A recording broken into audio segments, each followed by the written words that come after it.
Very, very significant evidence. What this is going to tell you is the story of a very different Johnny Depp. It's one who is always, well, I can't say always, because he has the charismatic side that Amber fell in love with, but he has an enormous amount of rage. You will see the medical records and hear from the psychiatrist that talked to him for a while in 2014, where he admits that he has rage, that he's like a demon, that he views his wife, Amber, like his mother and his sister that he hates.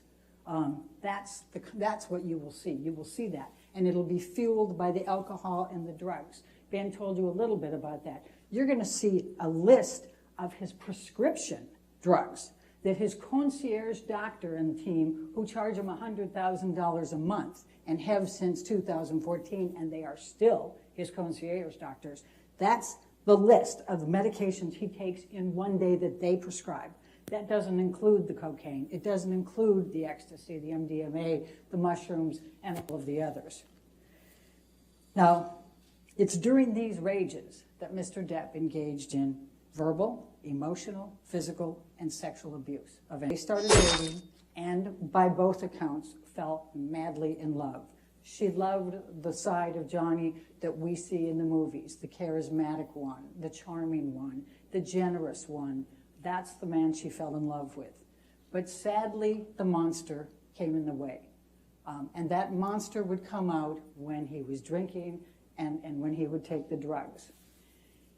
Amber will never forget the first event of abuse. Talking about a tattoo that he had that had Winona Ryder forever. He had altered that to Wine Forever after he broke up with Winona Ryder. Just an aside, he had Slim, which was his nickname for Amber. When they broke up, he turned it to Scum. But in any event, he had that on there, and Amber thought he was making a joke when he was talking about it, and she laughed. And he up and slapped her. Now, you see the rings that Mr. Depp has on him. It hurts when he slaps. And she was stunned. She had no idea what to think. And she kind of laughed, thinking, well, maybe that was a joke. What just happened?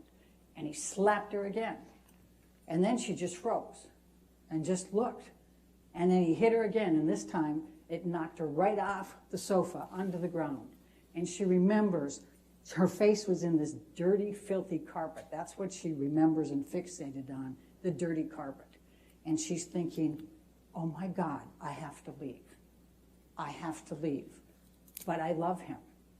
I have to leave. But I love him. And she sat there for the longest time. She laid there for the longest time. Then Johnny came off the sofa, got on his knees, started crying, told her he was very, very sorry that he had done this. It would never happen again. And he said some very significant words. I thought I had put the monster away for good. That's what he said to her that day.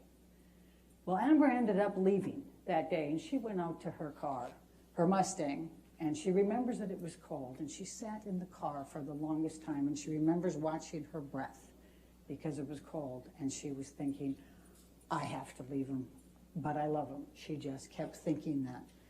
She finally drove away. But Amber made the mistake that millions before her and millions after her have, who are victims of domestic abuse.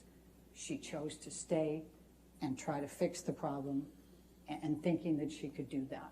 To April 30th, or April 21st, 2016, Amber's 30th birthday party. She was going to turn 30 the next day. Pretty big event. Her friends had a tape that they put together of everybody giving her tributes. Johnny doesn't participate. They have a dinner